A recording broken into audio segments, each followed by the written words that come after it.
What happens when a captive risks her life to protect the child of her captor during a violent raid? In the rugged mountains of Northern California, one woman's instinctive act of courage shatters every assumption about loyalty and changes the fate of everyone involved. The summer of 1873 brought drought to the coastal mountains of Northern California, where the Cahto people had lived for countless generations. The redwood forests that towered above their village provided shelter and sustenance, but the encroaching white settlements had pushed deeper into their territory with each passing year. Streams that once ran clear and full now trickled weakly between sun-baked stones, and the game that sustained the tribe had grown scarce as hunters from the mining camps took more than their share. Lone Wolf stood at the highest point of the village, his dark eyes scanning the valley below where smoke from distant homesteads marked the ever-growing presence of outsiders. Each new column of smoke represented another piece of Cahto, land claimed by those who saw the forest only as timber to be harvested and the rich earth as something to be torn apart in search of gold. His jaw tightened as he counted 7 new smoke plumes that had not existed when the season began. He was a man of 30 summers, broad-shouldered and commanding, with long black hair that fell past his shoulders and a face marked by the trials of leadership. 3 pale scars ran across his left shoulder, souvenirs from a grizzly bear encounter when he was barely 16. As Warchief of his band, Lone Wolf carried the weight of protecting his people during these uncertain times, making decisions that could mean the difference between survival and destruction.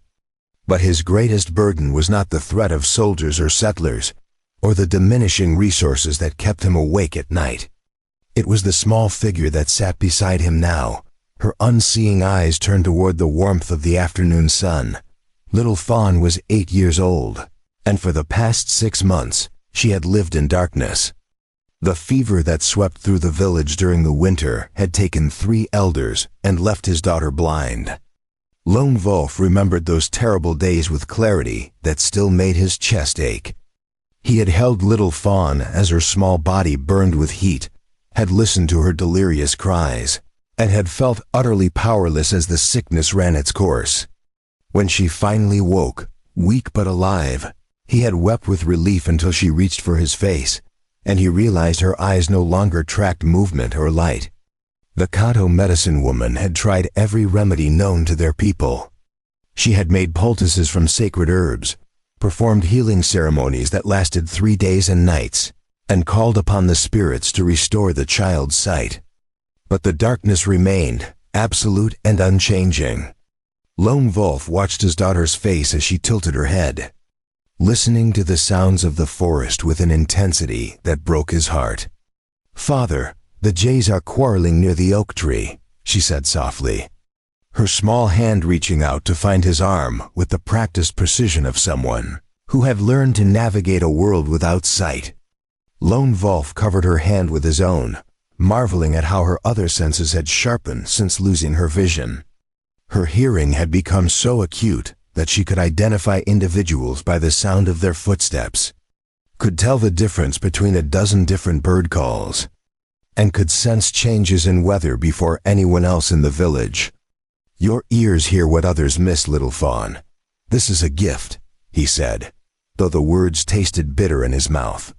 He would trade every gift, every skill she had developed, for the return of her vision. "The hunters will return soon," she continued, her head turning slightly toward the southern trail that wound through the redwoods. "I hear their footsteps on the far trail, and they carry heavy loads. The hunt was successful. I think they brought down an elk, Father. I can hear the pride in how they walk." Lone Wolf listened, hearing nothing but the whisper of wind through the great trees, and felt again that mixture of pride and sorrow that had become so familiar.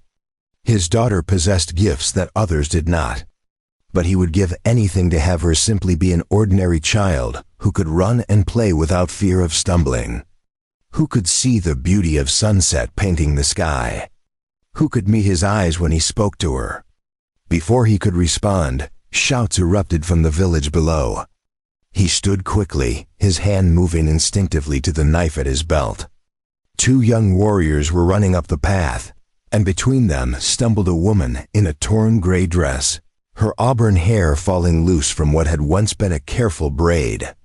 Her hands were bound with rawhide, and dirt streaked her pale face. Blood seeped from a cut on her forehead where she had apparently fallen or been struck.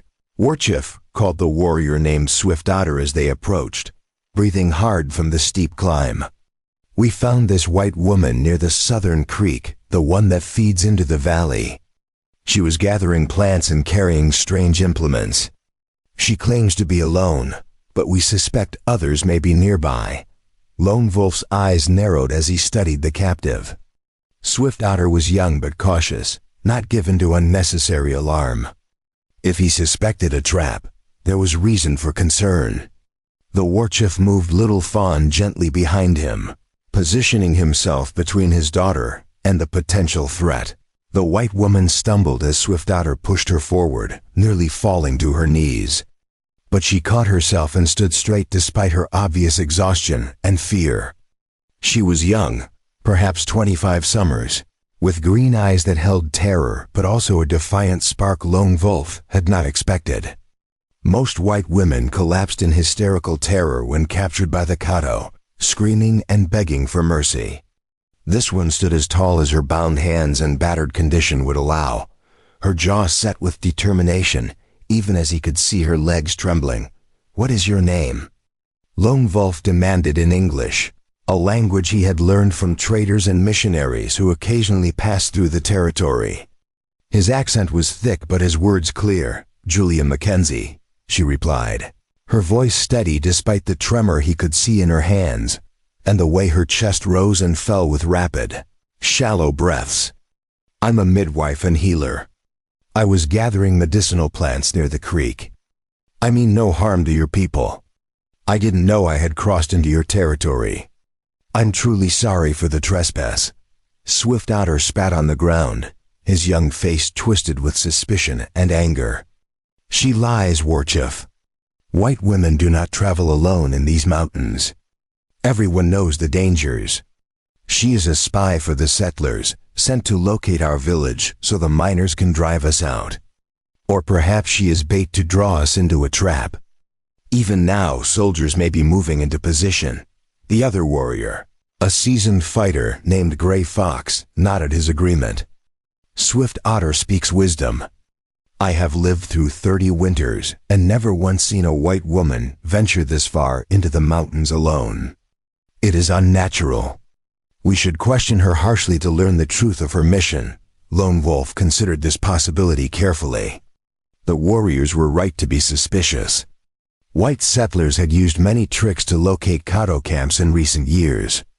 A lone woman would be an effective lure, something to draw warriors out while soldiers moved into position. Just last spring, a neighboring band had been nearly wiped out by such a trap. Yet something about this woman's direct gaze and the exhaustion evident in every line of her body suggested she spoke truth.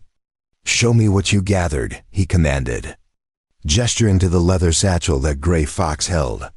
Swift Otter emptied the worn leather bag onto the ground with more force than necessary. Bundles of yarrow, willow bark, sage, and other medicinal plants tumbled out, along with small glass bottles stoppered with cork. Clean cloth bandages rolled with careful precision, and metal instruments Lone Wolf recognized as surgical tools. He had seen such implements before, carried by the army doctor who had come to treat wounded soldiers at the fort 20 miles to the east. These were the supplies of a genuine healer, not a spy. Julia Mackenzie watched anxiously as Lone Wolf examined her possessions, her green eyes tracking his movements. "The yarrow is for stopping bleeding," she said quickly, her words tumbling out in her urgency to prove her claims. "The willow bark for pain and fever. The sage for infections and wounds that won't heal properly. I was gathering them for patients in the mining settlement. There's a woman there about to give birth, and I fear complications. She needs these medicines." Before Lone Wolf could speak further, Little Fawn suddenly stood and moved forward with the careful steps of someone navigating by memory and sound. Her small feet found the path unerringly, avoiding the rocks and roots that dotted the ground. "Father, let me touch her," the child said, her voice carrying that peculiar certainty she had developed since losing her sight.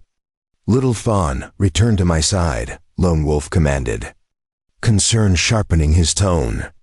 He trusted his daughter's instincts, but he could not risk her safety near a stranger who might yet prove dangerous. But his daughter continued forward, her small hands outstretched. Fingers spread to sense the air before her. "Please, Father. I need to know if she speaks truth. Let me touch her." Julia Mackenzie's eyes widened as she watched the blind child approach, and something fundamental shifted in her expression. The fear receded, replaced by a deep compassion that transformed her face. Without being asked, without hesitation, she dropped to her knees to bring herself to the girl's level, making it easier for Little Fawn to reach her. The movement was so natural, so instinctive, that it spoke of someone accustomed to caring for children. Swift Otter moved forward, his hand on his knife. "Warchief, this is unwise." The white woman could harm Little Fawn, but Lone Wolf raised his hand, watching intently as his daughter's small fingers found Julia's face. Little Fawn's hands moved with delicate precision, tracing the woman's features with the gentle exploration of one who must see through touch. Her fingertips traced Julia's forehead, careful around the bleeding cut, then moved down to trace cheekbones, nose, lips, and chin. Julia remained perfectly still, tears suddenly glistening in her eyes as she understood what she was witnessing. Little Fawn's hands moved to Julia's shoulders, then down to her arms, finally coming to rest on the woman's bound hands. The child's fingers explored the calluses on Julia's palms, the shape of her fingers, the way her hands were formed. For a long moment, there was complete silence except for the whisper of wind through the redwoods and the distant call of a hawk. "Her hands are healing hands," Little Fawn said with absolute certainty, her voice ringing clear in the afternoon air. "They are gentle and careful, like Grandmother Willow's hands before she passed to the spirit world. This woman helps people, Father. She has delivered babies and tended the sick. I can feel the truth of it in how her hands are shaped, in the way her heart beats steady and strong. She does not lie." Lone Wolf felt his chest tighten at his daughter's words. Since losing her sight, Little Fawn had developed an uncanny ability to sense truth and emotion in others. She claimed she could feel the rhythm of people's hearts through their skin, could hear the honesty or deception in their voices through subtle changes in tone and breath. The medicine woman said the spirits had given her this gift to replace her lost vision. That Little Fawn now saw with her heart instead of her eyes. Julia Mackenzie looked up at Lone Wolf, and he saw that tears now rolled down her cheeks, cutting clean tracks through the dirt that smudged her face. "Your daughter," she said softly, her voice thick with emotion. "How long has she been blind? Was it sudden or gradual? Does she experience any pain in her eyes?" "That is not your concern," Lone Wolf replied, his tone harder than he felt. He could not afford to show weakness before his warriors, even as his heart ached at the reminder of his daughter's condition. A Warchief must be strong, must show no vulnerability that enemies could exploit.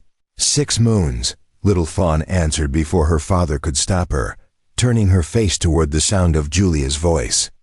"The fever came in the deep winter.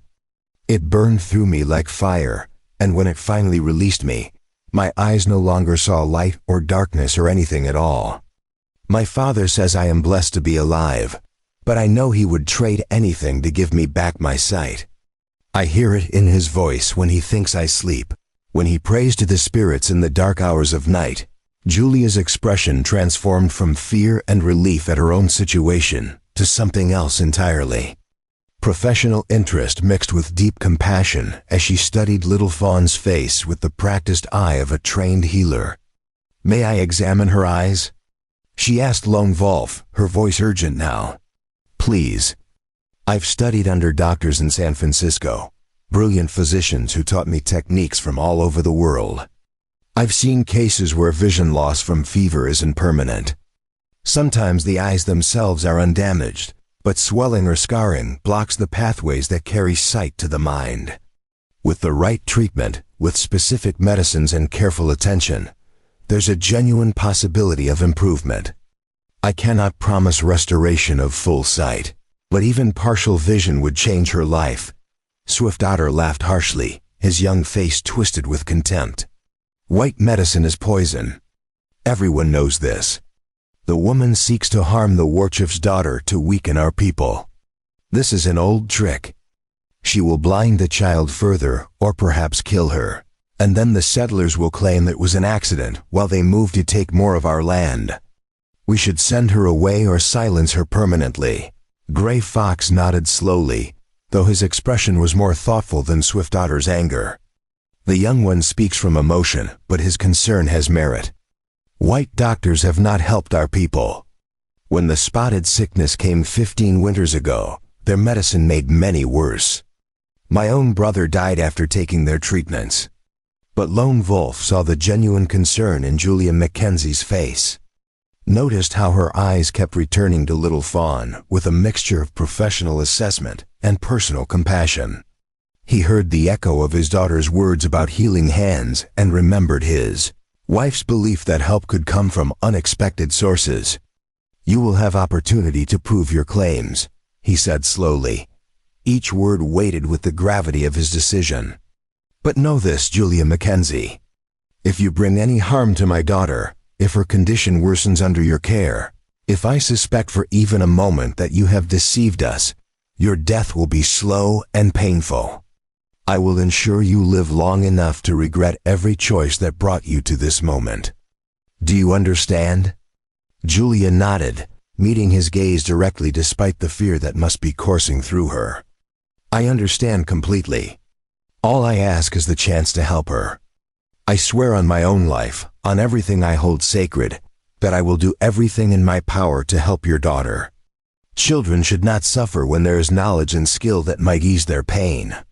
As the sun began its descent toward the western mountains, painting the sky in shades of orange and deep red, Lone Wolf made his decision. Take her to the empty lodge near the eastern edge of the village, he commanded Swift Otter and Gray Fox. Post guards at all times. She is not to be harmed, but neither is she to be allowed freedom to move through the camp. Tomorrow, when the light is good, we will see if her words match her actions. If she can help Little Fawn, she will be rewarded. If she cannot, or if she has deceived us, she will face the consequences that evening. As the village settled into its nightly routines with families gathering around cooking fires and children playing their last games before darkness fell completely, Lone Wolf sat with Little Fawn outside their dwelling. His daughter leaned against his side, her small body warm and trusting in a way that never failed to move him. The stars were beginning to appear overhead, brilliant points of light in the deepening blue of the sky. You believe the white woman can help me see again? Little Fawn asked quietly, her fingers playing with the fringe on her father's buckskin shirt. Lone Wolf wrapped his arm around her shoulders, pulling her close. I do not know, Little Fawn. The medicine woman has tried everything our people know, and the darkness remains. But your mother, before the sickness took her from us 3 winters ago, taught me that healing can come from unexpected places. She said the spirits sometimes send help in forms we do not recognize, wearing faces we might turn away if we judge only by appearance. If there is even the smallest chance this white woman speaks truth, if there is any possibility she possesses knowledge that can help you, I must allow her to try. To refuse would be to let my pride harm my daughter, and that I will not do. I am not afraid of the darkness anymore, Little Fawn said, her voice carrying a wisdom beyond her years that always surprised him. At first, when I woke and could not see, I was terrified. Everything was gone, all the colors and faces and beauty of the world. But slowly, I learned that there is another way of seeing. I hear the love in your voice, Father. I feel the warmth of the sun and the coolness of the evening. I sense the truth in people's hearts. But, her voice grew softer, more vulnerable. I miss seeing your face. I miss watching the sunset paint the sky. I miss seeing the flowers bloom in spring and the way snow makes everything clean and new. If the white woman can bring back even a little light, even just shadows and shapes, I would be so grateful. Lone Wolf pressed his lips to the top of his daughter's head. His eyes stinging with emotion, he could not show his warriors. A Warchief must be strong, but here, alone with his child, he could acknowledge the fear and desperate hope that lived in his heart. Then we will give her the chance, he whispered. We will see what tomorrow brings. In the guarded lodge at the village's edge, Julia Mackenzie sat on a woven mat, her mind racing despite her exhaustion. Her wrists ached where the rawhide bonds had been finely cut, and the cut on her forehead throbbed with each heartbeat. She had traveled to California 3 years ago after her husband died of pneumonia in their Boston home. Thomas had been a good man, a kind physician who had taught her much of what she knew. Unable to bear the memories that haunted every corner of their home and the pitying glances of neighbors who whispered about the young widow, she had answered an advertisement for a midwife in the mining towns of Northern California. The work had been hard and often dangerous, delivering babies in rough cabins with inadequate supplies, treating injuries that would have challenged even the finest hospital doctors, dealing with diseases spread by poor sanitation and overcrowding. But it had given her purpose and helped her heal from her grief. Each life she saved, each mother who survived childbirth, each fever she broke with her medicines, was a small victory against the death that had taken so much from her. She had learned much from the local healers, both white and native, combining their knowledge with her formal medical training. An old Chinese herbalist in one of the mining camps had taught her the uses of plants Western doctors ignored. A Mexican curandera had shown her techniques for setting bones that surpassed anything she had learned in Boston. And now, captured by the Cahto, she had an opportunity to help a blind child whose father's desperate love reminded her painfully of Thomas and the children they had never had the chance to raise. The memory of little Fawn's sightless eyes haunted her. Julia had seen similar cases during her training in San Francisco, where a brilliant physician named Dr. Chun had taught her techniques combining Eastern and Western medicine. If the blindness had been caused by fever-related inflammation rather than permanent damage to the eyes themselves, there was genuine hope for improvement. The key would be reducing inflammation around the optic nerves while stimulating blood flow to the eyes. It would take time, careful treatment, and medicine she would need to prepare from the plants in her bag and whatever local resources were available. As moonlight filtered through the gaps in the lodge walls, casting silver patterns on the packed earth floor, Julia heard soft footsteps approaching. The door covering lifted and an elderly Cahto woman entered, carrying a wooden bowl filled with venison stew and a cup of water. She set them down without speaking, her weathered face unreadable in the dim light. "Thank you," Julia said in English, then tried the few Cahto words she had learned from a friendly native trader months ago who had taught her basic phrases. "I am grateful for your kindness." The old woman's eyes widened slightly at hearing her language spoken by a white woman, however poorly. She studied Julia for a long moment, her dark eyes seeming to look past the surface to something deeper. Finally she spoke in halting English, her accent thick but understandable. "You are healer?" "True healer, or white woman who pretends." Julia nodded eagerly, sensing this was an important moment. "Yes, I'm a midwife and I've trained with doctors in San Francisco and Boston. I've delivered over 100 babies, treated fevers and injuries and diseases. I truly want to help the little girl if I can.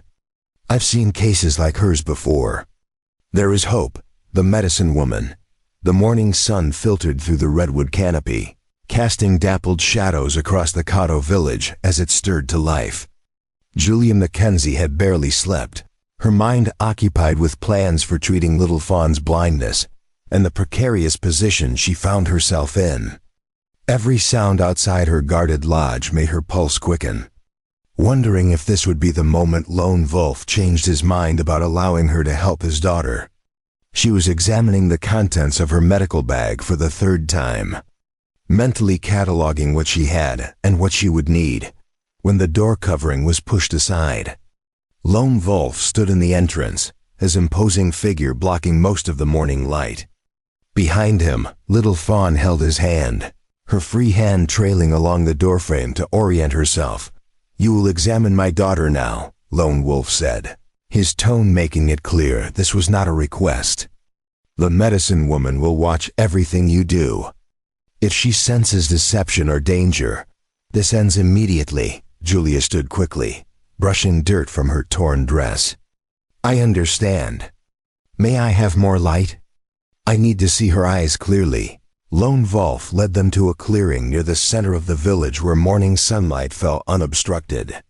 Curious villagers began to gather at a respectful distance, their faces showing mixtures of hope, suspicion, and curiosity. Julia felt the weight of their stares, but forced herself to focus entirely on Little Fawn. "Hello, Little Fawn," Julia said softly, kneeling before the child. "I'm going to look at your eyes very carefully now. It won't hurt, but I need you to be very still and follow my instructions. Can you do that?" Little Fawn nodded solemnly, her unseeing eyes fixed somewhere past Julia's left shoulder. "I can be still. Will you really be able to make me see again?" Julia chose her words carefully, aware that Lone Wolf and the entire village were listening. "I cannot make promises about things I'm not certain of yet. But I will tell you what I find, and I will do everything I know how to do to help you. That much I can promise." She gently tilted Little Fawn's face toward the sunlight, using her thumbs to carefully open the child's eyelids wider. The eyes themselves appeared physically intact, the irises a deep brown, the whites clear without signs of infection. Julia pulled a small magnifying glass from her bag and examined each eye methodically, looking for scarring, cloudiness, or damage to the pupils. "Her pupils are responding slightly to light changes," Julia murmured, more to herself than to the watching crowd. "That's an excellent sign. Little Fawn, I'm going to hold my hand at different distances from your face. Tell me if you can sense anything, any shadow or darkness moving." Julia moved her hand slowly from far away to close to Little Fawn's face, watching the child's expression intently. When her hand was about 6 inches from Little Fawn's eyes, the child suddenly said, "Something is there." Not clear, but darker than before. Excitement surged through Julia, but she kept her voice calm. "Very good. Now I'm going to touch different parts of your face. And I want you to tell me if you can sense my hand approaching before I actually touch you, for the next 20 minutes. Julia conducted a thorough examination while Lone Wolf watched with an intensity that made her acutely aware of how much rested on her assessment. Finally, she sat back on her heels and looked up at him. The fever caused severe inflammation around the optic nerves, Julia explained, speaking slowly so everyone could understand. Think of it like a swollen river blocking a path. The path itself isn't destroyed, but nothing can get through until the swelling goes down. Her eyes can detect some light and shadow, which means the damage isn't complete. With the right treatment, reducing inflammation and improving blood flow to the eyes, there's a real possibility of restoring at least partial vision. Maybe more, but I won't know until we try. The medicine woman, who had been watching silently, spoke in Cahto to Lone Wolf. They conversed rapidly, the old woman's gestures indicating she was explaining something important. Finally, Lone Wolf turned back to Julia. "Grandmother Willow says your words match what the spirits showed her in a dream 3 nights ago. She saw a woman with hair like fire who would bring light from darkness. She did not know if this woman would be friend or enemy, helper or destroyer. This is why you will prepare your medicines under her watchful eye, and why I will watch every treatment you give my daughter." Julia nodded her acceptance of these terms. "I'll need several plants that grow in this region. Some I have in my bag, but others I'll need to gather fresh. I'll also need clean water, a way to heat it, and clay or wooden bowls for mixing. Swift Otter and Gray Fox will accompany you to gather what you need, Lone Wolf decided. You will not leave their sight. For the next several hours, Julia worked under the suspicious watch of her guards and the curious eyes of the medicine woman. She gathered fresh willow bark from trees near the stream, explaining how it reduced inflammation. She found wild ginger root, which would improve blood circulation. She collected eyebright, a small flowering plant she had learned about from a British herbalist, known for treating eye conditions, back in the village.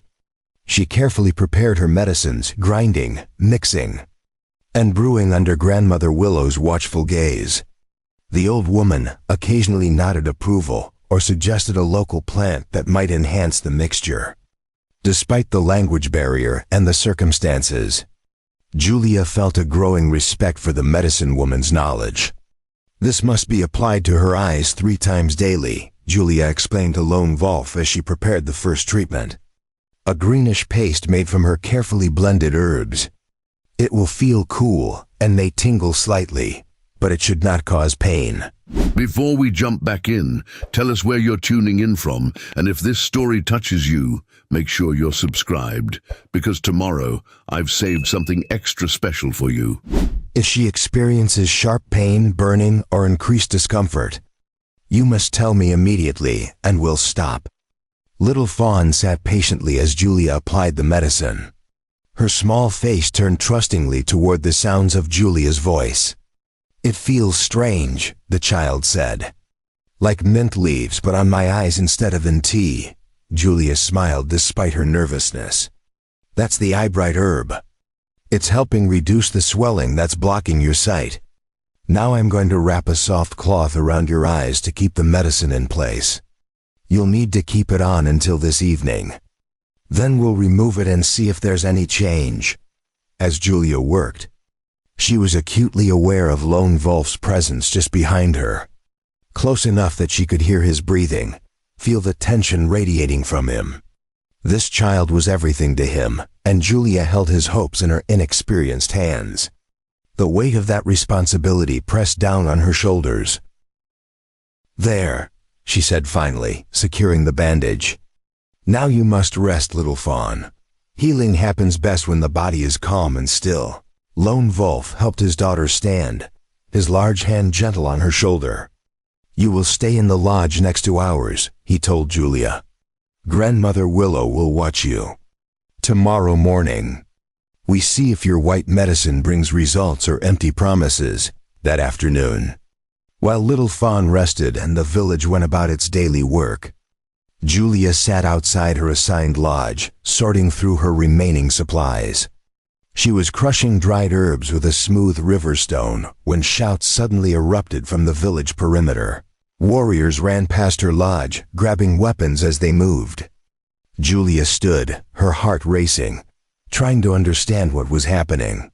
The medicine woman appeared at her side, her weathered face grim. Bandits come, Grandmother Willow said in broken English. Bad white men who steal and kill. They have found village. Julia's blood ran cold. Bandits were common in these mountains, lawless men who preyed on mining camps and isolated homesteads. But if they were bold enough to attack a Cahto village, they must be numerous and well-armed. She thought of little Fawn, blind and helpless, unable to run or hide effectively. Without thinking, Julia ran toward Lone Wolf's lodge. She found little Fawn sitting alone inside, her head tilted in that listening posture Julia had come to recognize, the bandages still wrapped around her eyes. Little Fawn, where is your father? Julia asked urgently. He went to lead the warriors, the child replied, fear creeping into her voice for the first time since Julia had met her. There are many bad men coming. I can hear their horses and their angry voices. They are close, very close. Julia's mind raced.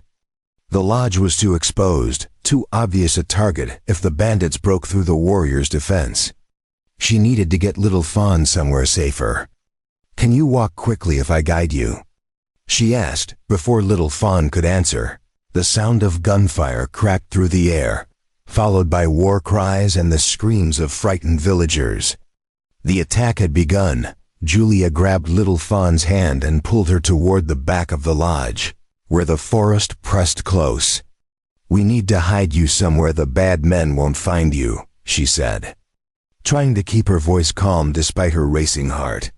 They had barely exited the lodge when Julia heard boots pounding nearby and rough male voices speaking, English with cruel laughter woven through their words. 3 bandits crashed through the brush, their guns drawn, their faces flushed with violence and whiskey. "Well, what do we have here?" The largest one said, his yellowed teeth showing in a predatory grin. "A white woman and a little Indian. This is our lucky day, boys." Julia positioned herself between the bandits and little Fawn, her arms spread wide. "Leave the child alone," she said firmly, though terror threatened to choke her words. "She's blind and helpless. There's no profit in harming her." The bandit leader laughed, a harsh sound that held no humor. "Maybe we'll take both of you then. White woman will fetch a good price in the right market. And even a blind Indian kid can be sold for labor." He stepped forward. Reaching for Julia, she slapped his hand away with a strength born of desperation. "You'll have to kill me first," she said. "That can be arranged," the bandit growled. Raising his pistol, in that moment, time seemed to slow. Julia heard little Fawn's frightened whimper behind her, felt the child's small hands clutching at her torn dress. She saw the bandit's finger tightening on the trigger. She thought of Thomas, of all the patients she had saved, of the strange path that had led her to this moment, where she would die protecting the child of a man who had captured her just yesterday. Then an arrow whistled through the air with a sound like a striking snake. It buried itself in the bandit leader's shoulder, spinning him around with the impact. He screamed, dropping his pistol. His companions turned to see Lone Wolf emerging from the trees, his bow already knocked with another arrow, his face transformed into a mask of deadly rage. But Lone Wolf wasn't looking at the bandits.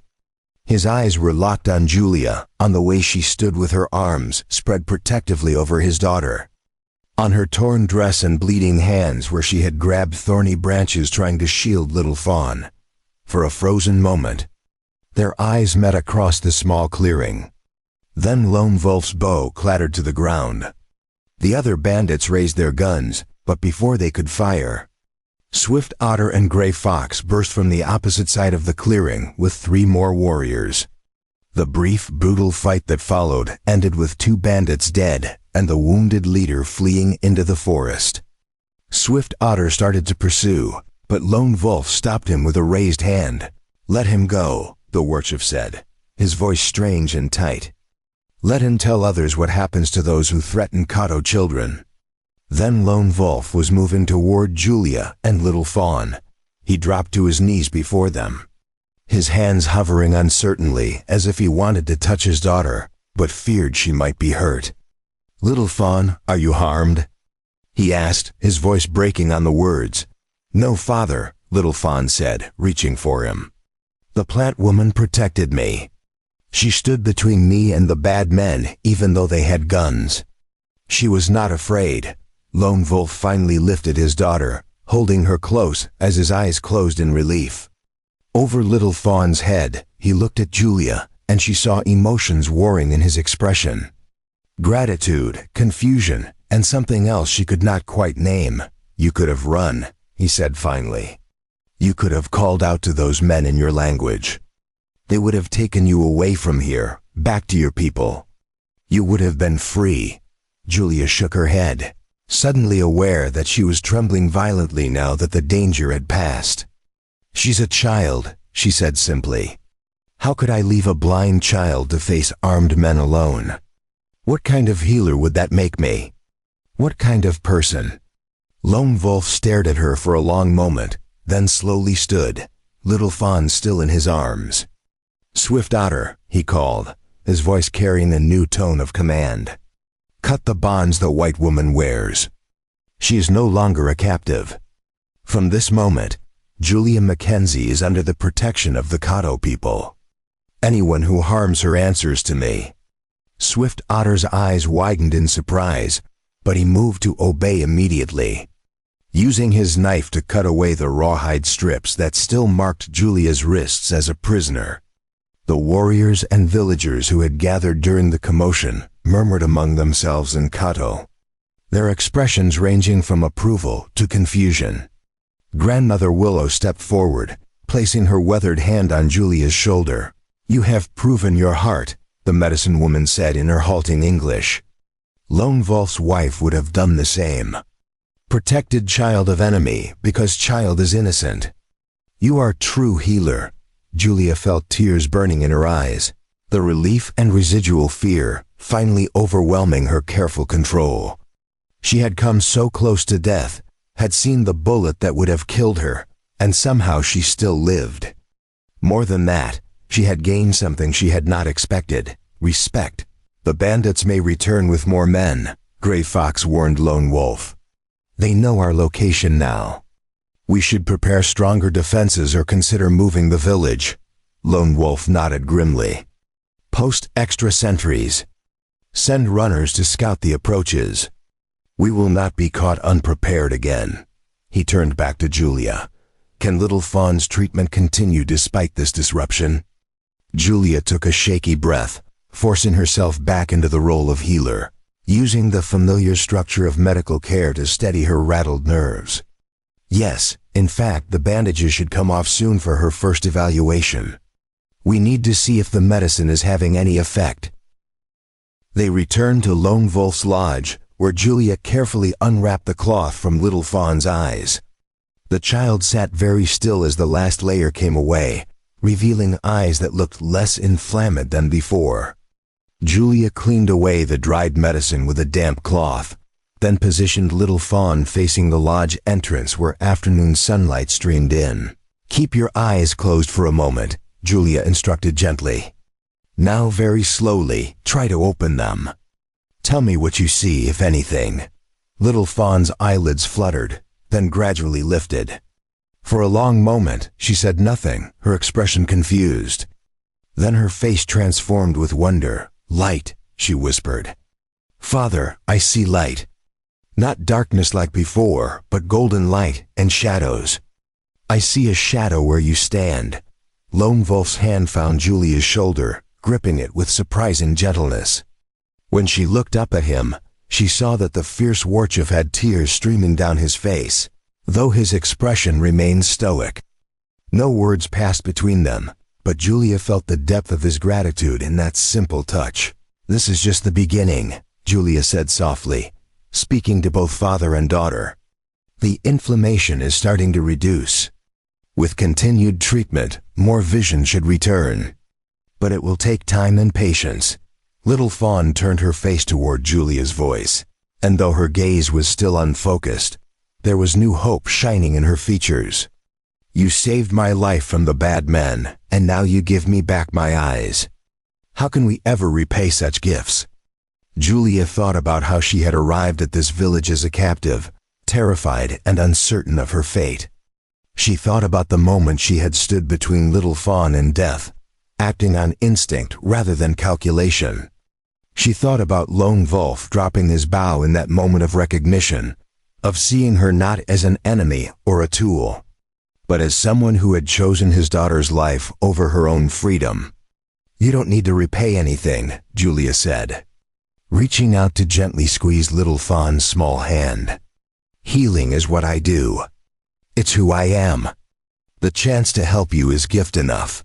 As evening settled over the Cahto village and cooking fires began to glow in the gathering darkness, Julia sat outside Lone Wolf's lodge, preparing the next treatment for Little Fawn's eyes. The Warchief sat nearby, his presence no longer feeling threatening but rather protective. The events of the day had forged something between them, an understanding that transcended the barriers of culture and circumstance. Tomorrow would bring new challenges. The bandits might return. The treatment might fail. 100 things could still go wrong. But for now, in this moment, a blind child had seen light for the first time in 6 months, and a captive had become a valued member of the community she had once feared. Sometimes Julia reflected as she worked.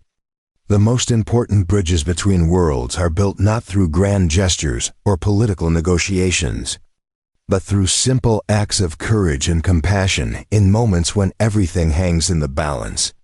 3 days had passed since the bandit attack, and the Cahto village had transformed into a fortress of vigilance. Warriors patrolled the perimeter in rotating shifts, and lookouts perched in the tallest redwoods kept constant watch on the valley approaches. Yet despite the tension that hummed through the camp like a plucked bowstring, something else had begun to grow alongside the fear. A cautious hope centered around the blind child who was slowly beginning to see. Julia knelt beside the stream that ran through the village, grinding fresh herbs between 2 smooth stones while Grandmother Willow sat nearby, teaching her the Cahto names for various plants. The old medicine woman had become an unexpected ally, sharing knowledge that Julia's formal training had never included. In return, Julia explained the scientific principles behind her treatments, creating a bridge between 2 healing traditions. "This one we call mountain tears," Grandmother Willow said, pointing to a cluster of small white flowers growing along the water's edge. "Good for wounds that will not close." "You call it what?" "Yarrow," Julia replied, carefully adding the crushed plant to her mixture.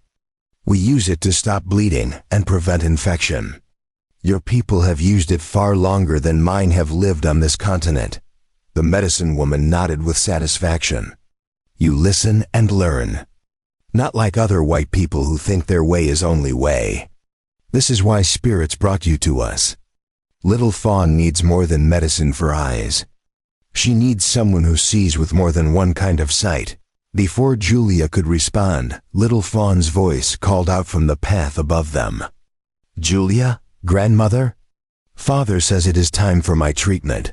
The child navigated the trail with increasing confidence, her hands no longer reaching out constantly for guidance. She could now distinguish between light and shadow well enough to avoid major obstacles, though details remained frustratingly blurred. "I am here, little one," Julia called back, rising with her prepared medicines. As Little Fawn approached, Julia noticed Lone Wolf following several paces behind, his protective instincts never allowing his daughter far from his sight. In the past 3 days, Julia had witnessed a subtle shift in how the Warchief regarded her. The suspicion had been replaced by something warmer, though he maintained the formal distance appropriate to his position. They settled in the sunlight outside Lone Wolf's lodge, where Julia had established her daily ritual of treating Little Fawn's eyes. The child had learned to sit perfectly still during the applications, though Julia could sense her excitement about the gradual improvements in her vision.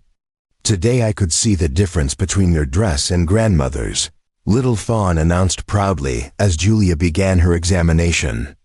"Your dress is lighter like clouds and Grandmother's is dark like the earth after rain." "I could not see that yesterday." Julia felt her heart lift at this news.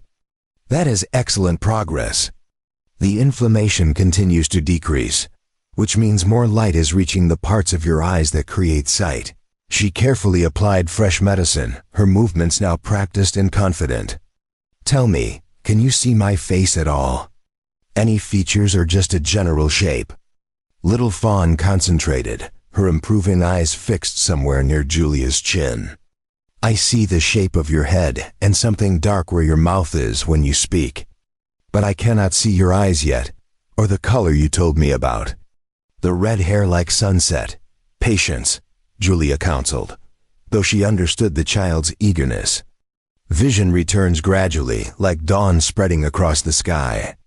You cannot rush the sun to rise faster, but you can trust that it will continue to brighten." Lone Wolf, who had been listening silently, spoke for the first time that morning. "In 3 days, she has regained what 6 months of darkness took away. If this progress continues, how much sight will return?" Julia chose her words carefully, aware that she walked a delicate line between encouraging hope and promising more than she could deliver. "Honestly, I cannot say with certainty. The fact that she is improving at all suggests the damage was not permanent, which is the best possible scenario. She may regain full vision, or she may always have some limitations. The human eye is complex, and fever can affect it in ways we do not fully understand. What I can promise is that I will continue treatments as long as they show benefit and cause no harm. And how long will you stay to provide these treatments? Lone Wolf asked, his voice neutral but his eyes intense. Your people in the settlement must wonder what has become of you. Surely they search still. Julia had been thinking about this question herself. Nearly a week had passed since her capture, far longer than her planned gathering trip. Dr. Adams would be frantic with worry, and there was the pregnant woman who needed her care. Yet the thought of leaving before little Fawn's treatment was complete felt impossible, like abandoning a patient in the middle of surgery. I will stay as long as little Fawn needs me, Julia said firmly. My mentor will understand. He taught me that a healer's first duty is to the patient, regardless of the circumstances.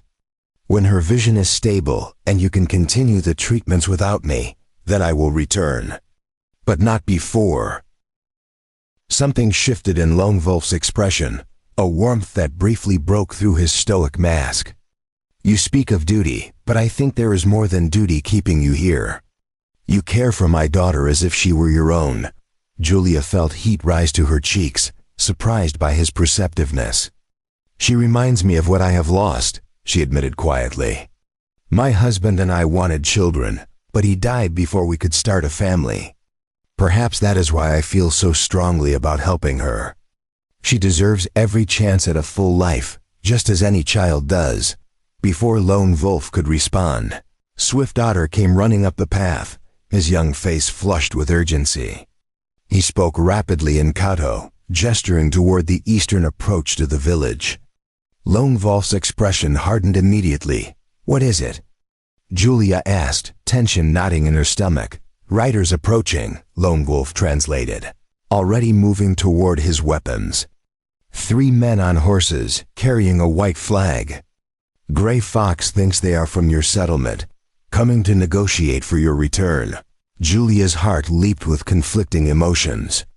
Part of her longed to see Dr. Adams, to reassure him she was alive and well. But another part, a part that surprised her with its strength, resisted the idea of leaving before her work was complete. A white flag means they want to talk peacefully, she said. Will you hear what they have to say? Lone Wolf studied her face for a long moment. I will hear them because you ask it. But I make no promises. If they demand your return and threaten war if we refuse, I will not surrender you like a prisoner. You are free to choose whether to go or stay. The delegation arrived an hour later, escorted by Cahto warriors to the village center where Lone Wolf waited with his council of elders.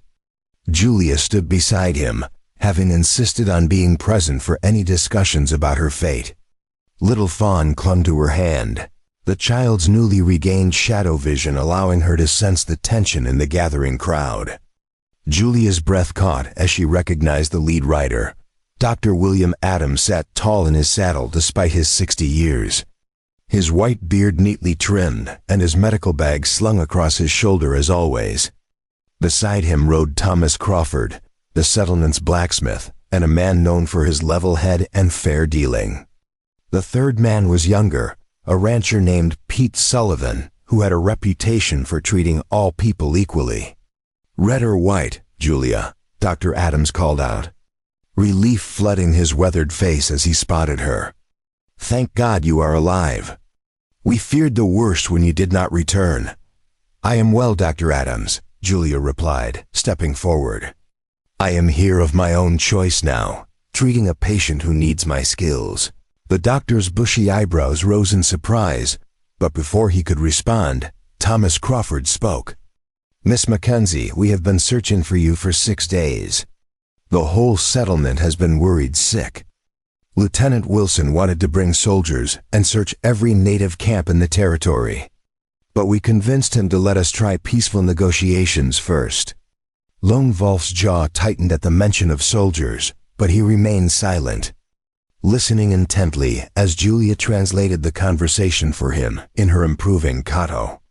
Dr. Adams dismounted slowly, his eyes taking in the scene with a physician's trained observation. He noticed Julia's torn but clean dress, her unbandaged wrists, the way she stood confidently beside the Cahto Warchief rather than cowering behind him. Most tellingly, he noticed the small blind girl holding Julia's hand and the way Julia's fingers gently squeezed the child's in reassurance. "You have a patient here," he said, understanding dawning in his expression. "A child who needs your care." "Yes," Julia confirmed. "Little Fawn lost her sight to fever 6 months ago. I have been treating her, and her vision is beginning to return. But the treatments must continue for several more weeks to ensure the improvement is permanent. I cannot leave her now." Dr. Adams looked at Lone Wolf, then back at Julia. "And these people, they are treating you well? You are here by choice, not coercion?" "I am here entirely by choice," Julia said firmly. "I was captured initially, yes, but Lone Wolf freed me after I proved my intentions were genuine. I stay now because my patient needs me, and because I have found something here I did not expect. Respect for my skills and acceptance of my methods, regardless of where I came from." Pete Sullivan shifted in his saddle, looking uncomfortable. "Miss Mackenzie, that is all well and good, but folks in the settlement are talking.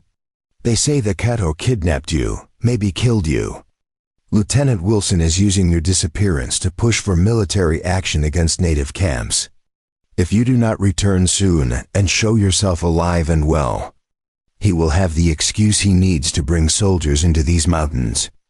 Julia felt Lone Wolf tense beside her, and she quickly translated Sullivan's warning.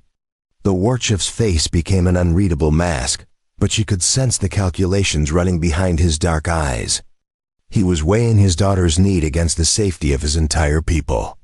"There must be a solution that serves everyone," Julia said desperately, looking between the settlement men and Lone Wolf. "Dr. Adams, you understand better than anyone that abandoning a patient mid-treatment goes against everything we stand for as healers. But I also understand that my absence is creating problems. What if I returned briefly to show I am well, then came back to continue Little Fawn's care?" Dr. Adams stroked his beard thoughtfully. "That might work if the Cahto Warchief agrees to allow you free passage both ways. But Julia, you must understand how unusual this situation is. A white woman, living among natives, treating a native child. There will be those who see this as betrayal, as choosing their side over your own people." "There are no sides in medicine," Julia said sharply. "There are only patients who need healing and healers who have the knowledge to help them. I did not stop being a healer when I was captured, and I will not stop being one now because it makes some people uncomfortable." Lone Wolf spoke for the first time, his English heavily accented, but clear enough for the white men to understand. "Julia Mackenzie stays because she chooses, not because we hold her. She has saved my daughter's life twice, once from blindness and once from bad men who would have hurt her. She is honored guest of Cahto people. Any who harm her will answer to me." Thomas Crawford leaned forward in his saddle, his expression thoughtful.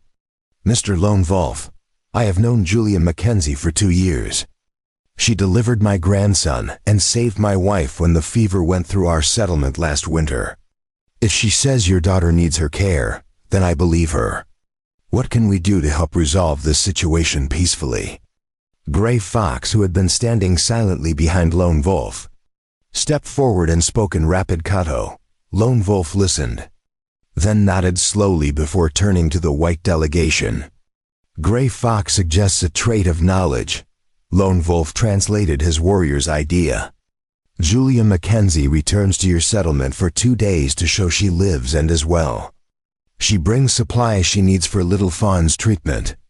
In return, she teaches Grandmother Willow and me how to continue treatments if something prevents Julia from returning. This way, Little Fawn's healing continues no matter what happens, and your people see that we do not hold Julia against her will." Dr. Adams considered this proposal, clearly impressed by its fairness. "That seems reasonable. Julia, what do you think?" Julia looked down at little Fawn, whose unseeing eyes were fixed trustingly on her face. The child could not see the details of this negotiation, but she could hear the tension in every voice and feel the weight of the decision in how tightly Julia gripped her hand. "Will you come back?" Little Fawn asked softly, her voice trembling slightly. Preparing and narrating this story took us a lot of time, so if you are enjoying it, subscribe to our channel. It means a lot to us now. Back to the story. "Or will your people make you stay away from us?" Julia knelt down, bringing herself to the child's eye level. "I will come back," she promised.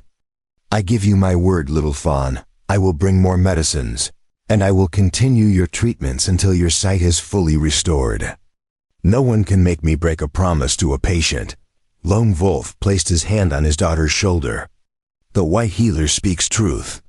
I have learned to hear it in her voice, just as you have. She will return." The next morning, Julia prepared to leave for the settlement.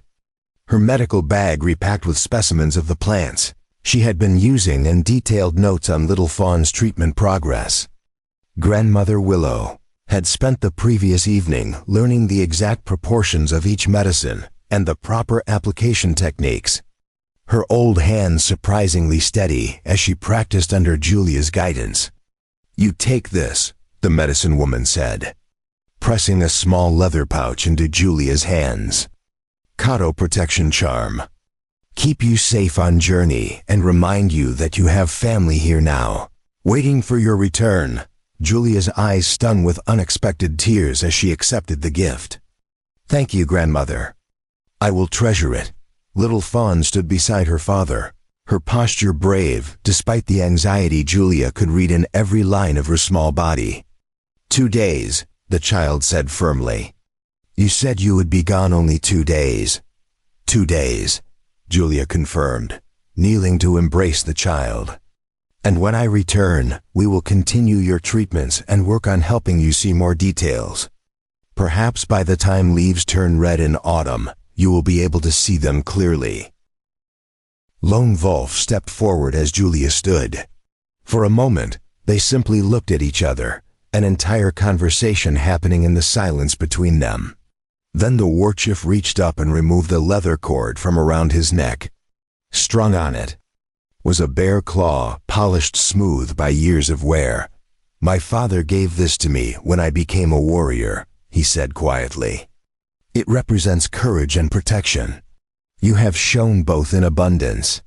Wear it so others know you are under the protection of the Cahto Warchief. Any who harm you insult me personally." Julia accepted the cord with trembling hands, understanding the significance of this gesture. Among his people, such a gift marked her as family, as someone worthy of his personal protection and respect. She slipped it over her head, feeling the weight of the bear claw settle against her chest. "I will wear it with honor," she said. "And I will return, Lone Wolf. That is my promise to you and to your daughter." As Julia rode away from the village with Swift Otter and Gray Fox as her escorts, she turned back once to see Lone Wolf and Little Fawn standing together, watching her departure. The Warchief had his hand on his daughter's shoulder, and even from a distance, Julia could see the child's small hand raised in farewell. The 2 days in the settlement would test everything she had committed to. She would face questions, judgments, and possibly condemnation for her choices.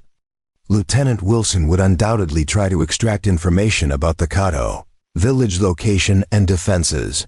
Dr. Adams would want detailed explanations of her treatment methods and her reasons for returning to the native camp. But as Julia touched the bear claw hanging around her neck and felt the weight of Grandmother Willow's protection charm in her pocket, she knew with absolute certainty that she would return. She had found something in that Cahto village that she had been searching for since Thomas died. A purpose that transcended the boundaries others tried to impose. A family that had nothing to do with blood and everything to do with choice. Little Fawn needed her, and Julia Mackenzie had never abandoned a patient yet. She was not about to start now, regardless of what the next 2 days might bring. The settlement of Redwood Creek sprawled along the valley floor like a hasty afterthought. its buildings thrown together from rough-cut lumber and optimism. Julia rode through the main street between Swift Otter and Gray Fox, acutely aware of how every face turned to stare at the spectacle they presented. A white woman returning from Cahto territory, flanked by 2 native warriors wearing a bear claw necklace that marked her as something unprecedented in this frontier community. Whispers followed their progress, like ripples spreading across still water. Women pulled their children closer, their faces showing mixtures of relief, curiosity, and disapproval. Men emerged from the general store and saloon, hands moving unconsciously toward weapons they wore at their hips. Julia sat straighter in her saddle, refusing to show the nervousness that fluttered in her chest. Dr. Adams waited outside his clinic, his medical bag already in hand as though he had been preparing for house calls. His weathered face showed relief as Julia dismounted, but his experienced eyes took in every detail of her appearance, with the clinical assessment of a physician evaluating a patient. The torn dress that had been carefully mended with Cahto stitching, the sun-darkened skin on her face and arms, the confident way she moved despite her ordeal, and most significantly, the bear claw hanging prominently around her neck. "Julia," he said warmly, embracing her briefly before holding her at arm's length to study her face. "You look remarkably well for someone who has been held captive for nearly a week. Though I suspect there is far more to this story than the rumors suggest, there is much to tell you," Julia agreed, glancing at Swift Otter and Gray Fox, who remained mounted, their faces impassive but their eyes constantly scanning for threats. "But first, I need to assure these men that I am safe here and will be ready to return to the village in 2 days as promised." Dr. Adams's eyebrows rose at the word promised, but he nodded understanding. "Your escorts are welcome to make camp on the edge of town. I will personally guarantee their safety and yours. No harm will come to any of you while you are under my protection." Swift Otter, whose English was better than he typically let on, spoke directly to Dr. Adams. "We stay close to Julia Mackenzie. Lone Wolf commands this. If white men try to keep her here or harm her, we report this and many warriors come. This is not threat, only truth." "I understand completely," Dr. Adams replied with surprising diplomacy. "You are protecting someone precious to your chief. I would do the same in your position. There is a sheltered area near my stable where you can make camp. I will see that food and water are provided." As Swift Otter and Gray Fox led their horses away, Julia noticed a group of men gathering outside the saloon. Among them stood Lieutenant James Wilson, his blue cavalry uniform dusty from travel, but his bearing rigid with military authority. His face was flushed with anger as he strode toward Julia and Dr. Adams. "Miss Mackenzie," Wilson said, his voice sharp with barely controlled rage. "I have spent the past week organizing search parties and preparing military operations to rescue you from savage captors. Now you return dressed like a squaw, wearing their trinkets, with their warriors as escorts. Perhaps you can explain this." Outrageous situation. Julia felt anger kindle in her chest at his tone and his choice of words. "Lieutenant Wilson, I can explain it quite simply. I was initially captured while gathering medicinal plants, but I was released after I agreed to treat a sick child. I remain in the Cahto village by choice, as a guest, not a captive. The warriors, you see, are here to ensure my safe passage, not to guard a prisoner." Wilson's face darkened further.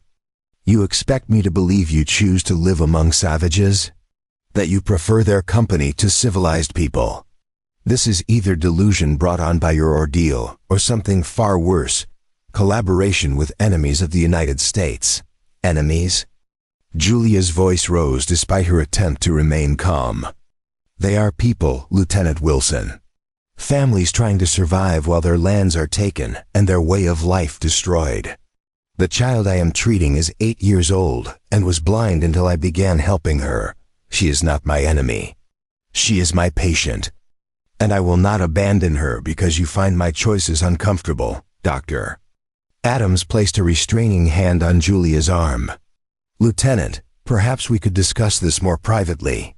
Julia has been through a significant ordeal, and she needs time to rest and recover. What she needs is to answer questions about the location and strength of the Cahto encampment, Wilson countered. Information that could prevent future attacks and kidnappings. Miss Mackenzie, you have a duty to your own people. Julia met his glare without flinching. My duty as a healer is to all people, regardless of race or nationality. I will not provide information that would be used to attack a village where I have been welcomed and where I am treating patients.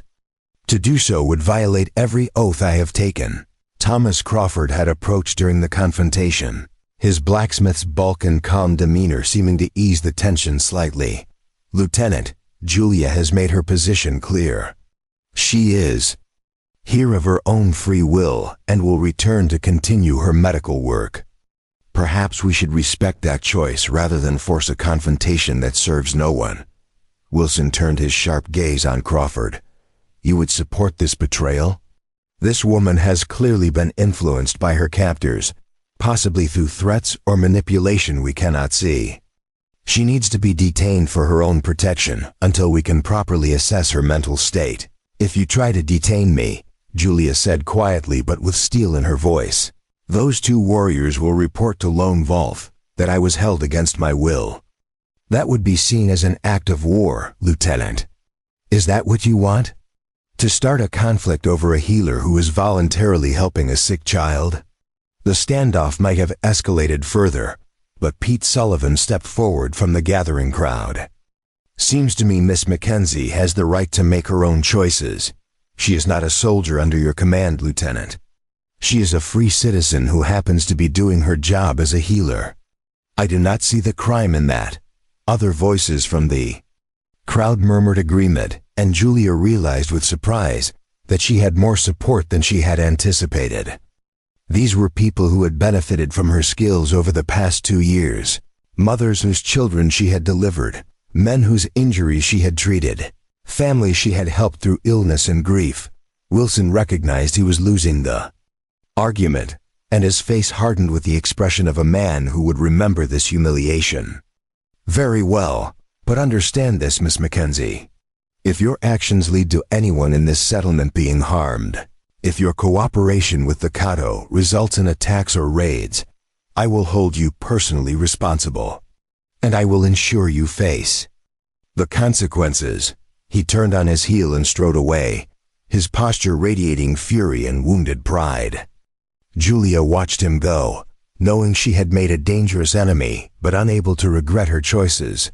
Dr. Adams guided her toward his clinic, his hand gentle but firm on her elbow. Come inside, Julia. You need food, rest, and we need to talk privately about what has happened to you.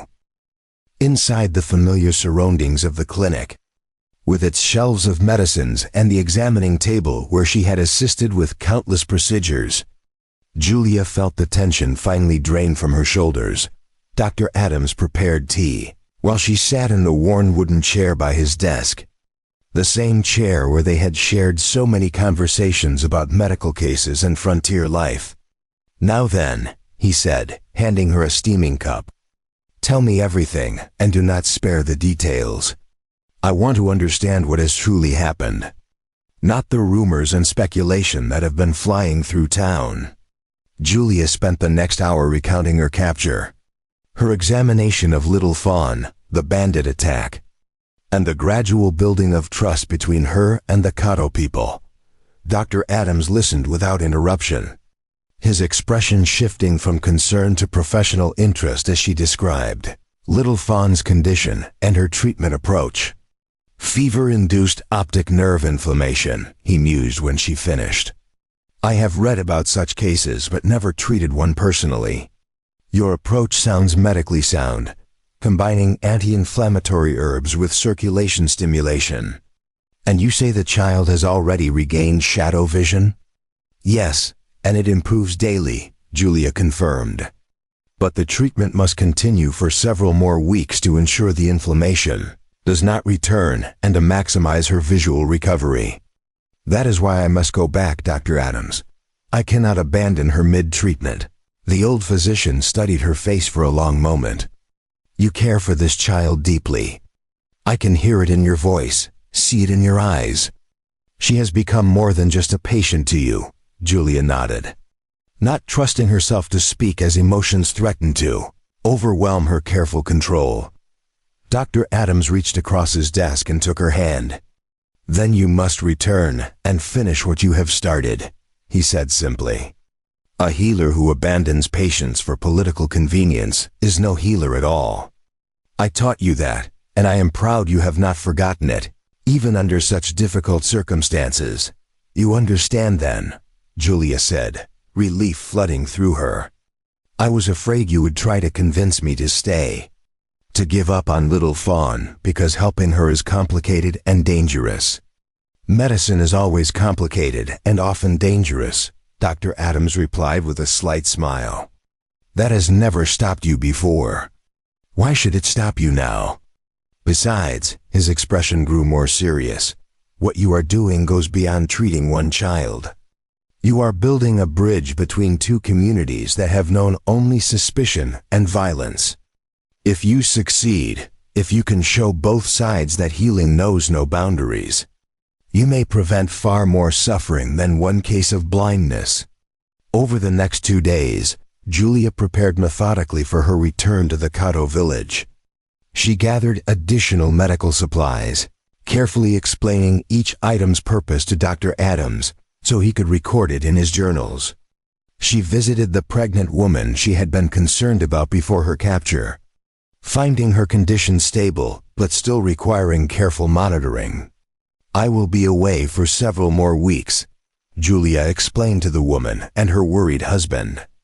But Dr. Adams can handle any complications that arise. He has far more experience with difficult births than I do. The woman, a miner's wife named Sarah, gripped Julia's hand tightly. They are saying terrible things about you in town, Miss Mackenzie. That you have betrayed your own kind, that you have become one of them. But I remember how you sat with me all night when my first baby had the fever, how you would not leave until you were certain he would survive. You are a healer, through and through. Anyone with eyes can see that. Julia felt tears prick her eyes at these words of support. Thank you, Sarah. That means more to me than you can know. Not everyone was as understanding. Julia encountered cold stares and whispered insults as she moved through town preparing for her departure. Several women she had considered friends crossed the street to avoid speaking with her. The minister's wife made a pointed comment about those who fraternize with heathens, loud enough for Julia to hear clearly, but there were also unexpected allies. The general store owner, a gruff man named Henderson who rarely spoke more than necessary, pressed a package of supplies into her hands. For the child you are treating, he said simply. My daughter died of fever 5 years ago.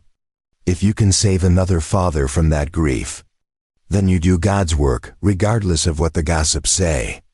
On her final evening in the settlement, Julia sat with Dr. Adams in his clinic, going over the detailed treatment notes she had prepared. If something prevents me from returning, she said, though the thought made her chest tight with anxiety, these instructions will allow Grandmother Willow and Lone Wolf to continue Little Fawn's care. The medicine woman is remarkably skilled. With the right guidance, she can complete the treatment. Dr. Adams studied the notes with his usual thoroughness, occasionally asking questions or suggesting refinements. You have done excellent work here, Julia. This documentation is as thorough as any I have seen from trained physicians. But tell me honestly, do you truly believe nothing will prevent your return? Lieutenant Wilson is not a man who forgives perceived slights. He may try to stop you. He can try, Julia said with more confidence than she felt. But I have made promises to a little girl and her father. I do not break my promises, Dr. Adams. You taught me that too. The old physician smiled, his eyes crinkling with affection and pride. I taught you well then. Go back to your patient, Julia. Finish what you have started. And know that you have my complete support, regardless of what others may say or do. That night, Julia lay awake in the small room she rented above the general store, her mind too full for sleep. Through her window, she could see the campfire where Swift Otter and Gray Fox maintained their vigil, never leaving their post, always watching to ensure her safety. The sight comforted her in ways she had not expected. She thought about little Fawn's small hand in hers, the child's growing excitement as her vision slowly returned. She thought about Lone Wolf's rare smiles when his daughter showed new progress, the way his stoic mask crumbled briefly to reveal the loving father beneath. She thought about Grandmother, Willow's patient teaching, and the warriors who had accepted her presence without judgment when she had proven herself. Somewhere in the past week, Julia realized the Cahto village had stopped feeling like a foreign place where she was held captive. It had become something else entirely, a community where her skills were valued, where her dedication to healing was understood and respected without qualification. A place where she had found purpose and belonging in ways the settlement had never provided. The bare claw resting against her chest felt warm, as though it carried some of Lone Wolf's protective strength. The leather pouch Grandmother Willow had given her lay on the small table beside her bed, its Cahto symbols promising safe passage and return. These were not the gifts given to an outsider or an enemy. They were gifts given to family, as dawn broke over the settlement on her third morning. Julia gathered her supplies and prepared to leave. Dr. Adams walked with her to where Swift Otter and Gray Fox waited with the horses, his medical bag slung over his shoulder as though he might accompany her on rounds. "You are doing something important, Julia," he said quietly as she prepared to mount. "Not just treating a sick child, though that alone would be worthwhile. You are proving that compassion and healing can transcend the artificial boundaries we create between peoples. Some will never understand or accept that. But those of us who truly understand medicine, we know you are right." "Never doubt that." Julia embraced him briefly, this man who had been mentor and father figure since Thomas died. "Thank you for believing in me, for supporting my choice even when it would have been easier to demand I stay." "A good teacher knows when the student has surpassed them," Dr. Adams replied with a warm smile. "You have grown into a healer I could never have been, Julia, one who sees patience instead of politics, humanity instead of difference. That is a rare and precious gift. Use it well." As Julia rode out of the settlement between Swift Otter and Gray Fox, she felt eyes watching from windows and doorways. Some of those gazes held approval, others condemnation, but Julia no longer cared what the gossips thought. She had made her choice, and she would stand by it. Lieutenant Wilson stood outside the saloon, his face a mask of cold fury as he watched her departure. Julia met his gaze evenly, refusing to be intimidated. She had done nothing wrong, and she would not apologize for being a healer who treated all patients equally. The trail back to the Cahto village wound through towering redwoods and across clear streams, the morning sun filtering through the canopy to create patterns of light and shadow on the forest floor. With each mile that passed, Julia felt the tension from the settlement draining away, replaced by anticipation of returning to her patient and continuing the work she had started. "Little Fawn will be happy you return," Swift Otter said, breaking the comfortable silence that had settled over their journey. "She has counted the hours since you left." Lone Wolf also, though he tries to hide his concern behind the face of a Warchief. Julia smiled at this insight. "I am eager to see them both, to check on Little Fawn's progress and ensure the treatments Grandmother Willow has been administering have maintained the improvements we achieved before I left." Gray Fox, who rarely spoke, turned to look at her with his weathered face thoughtful. "You have changed something in our village," he said slowly. "Before you came, there was only anger toward white people, only memory of broken promises and stolen land. You have shown us that not all outsiders are the same, that some still understand honor and keep their word.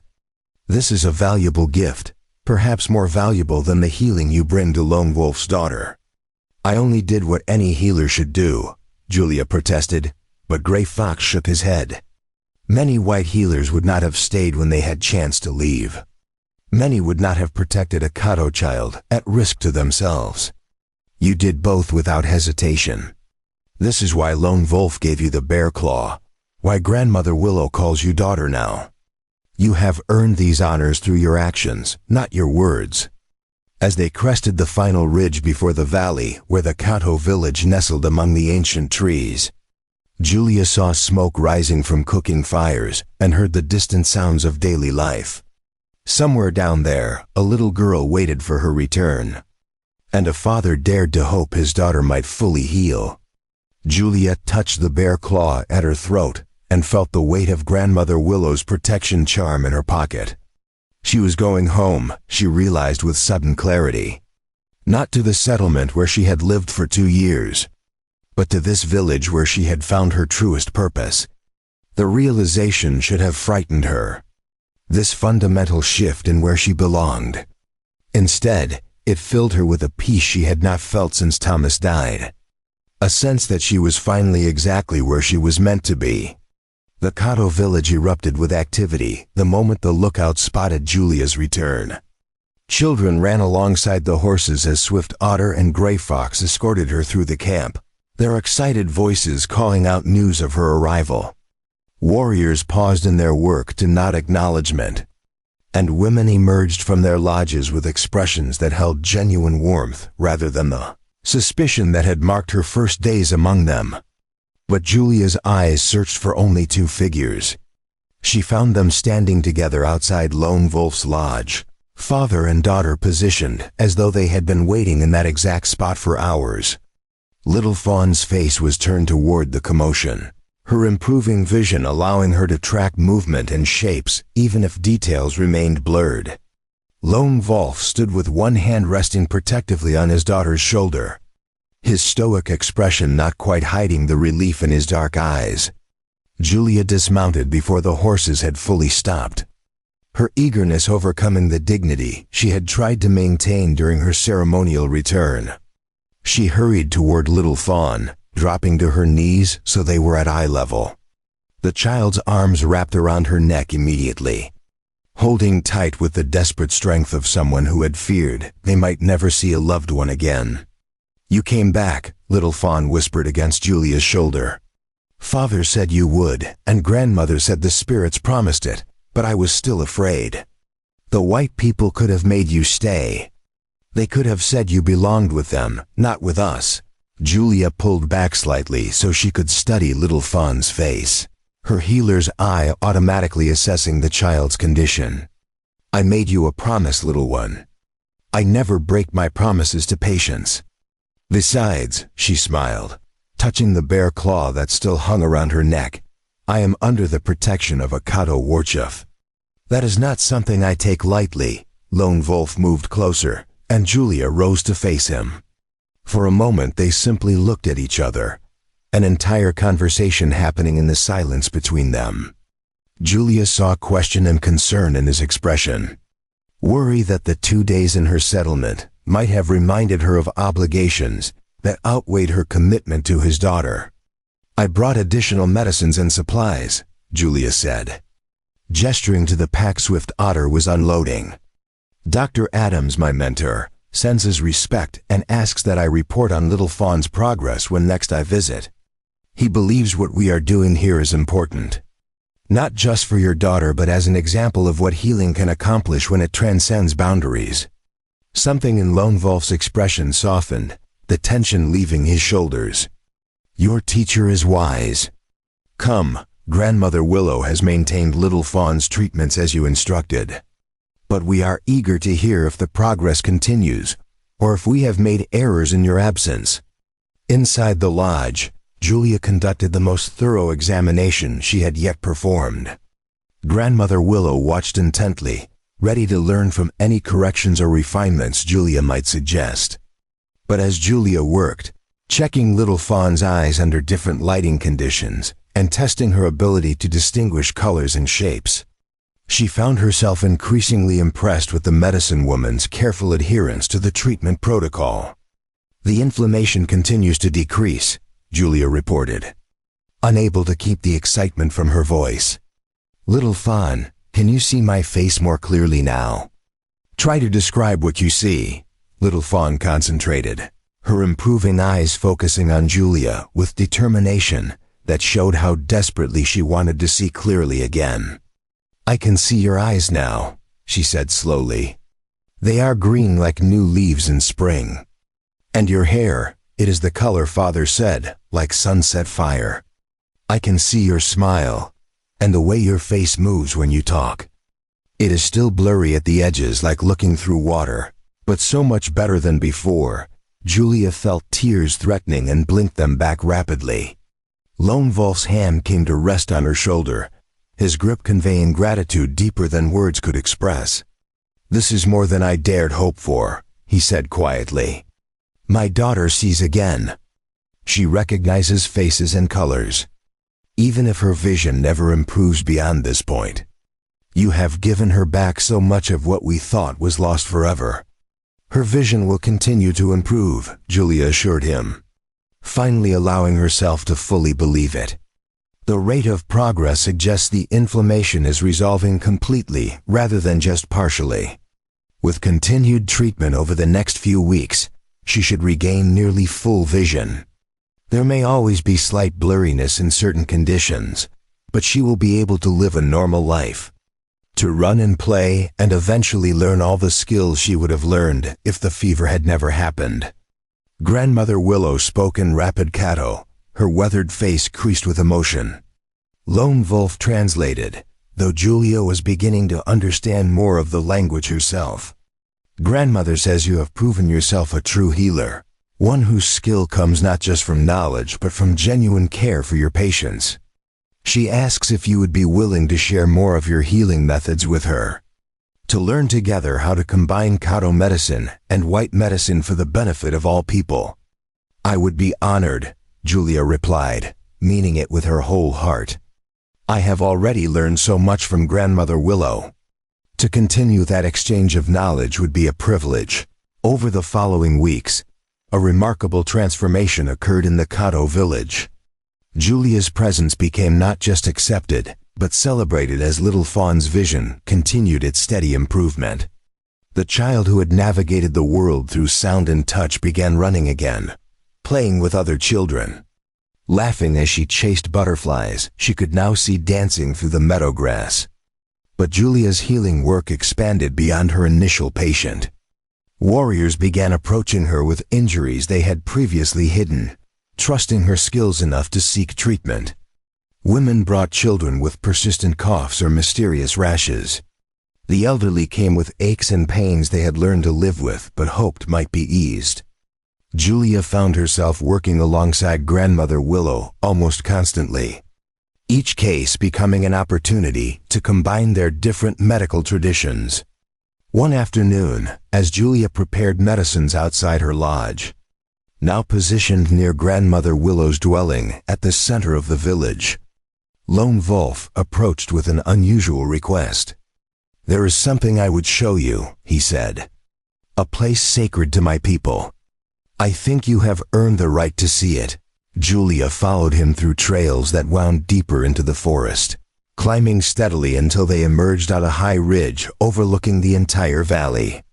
Below, she could see the village nestled among the trees, smoke rising from cooking fires, the stream glinting silver in the afternoon sun. But Lone Wolf guided her attention to a grove of ancient redwoods that stood apart from the others, their massive trunks forming a natural cathedral. This is where we come to speak with the spirits of our ancestors, Lone Wolf explained as they entered the grove. My wife is buried here, along with the elders who have guided our people for generations. I wanted you to meet her, in a way, to understand why what you have done for Little Fawn means so much to me. He led Julia to a simple grave marker, stones arranged in a careful pattern with a carved piece of wood marking the head. Her name was Bright Morning, he said softly. She was a healer like you, perhaps the finest our people had known in many generations. She believed healing should know no boundaries, that suffering was suffering regardless of who experienced it. The elders disagreed, said she should not waste her skills on outsiders. But she could not turn away from anyone who needed help. Julia knelt beside the grave, touching the stones gently. Little Fawn said her mother died healing others. Lone Wolf nodded, pain flickering across his stoic features. White prospectors came to the mountains with a terrible sickness. Many were dying. Bright Morning went to help them despite my warnings, despite knowing the risk. She saved 17 men before the sickness took her. When I tried to be angry at those she had saved, to blame them for her death, I could not. She had made her choice freely, and it was the choice of a true healer. She would have been disappointed in me if I had turned into a man who could not see beyond hate and revenge.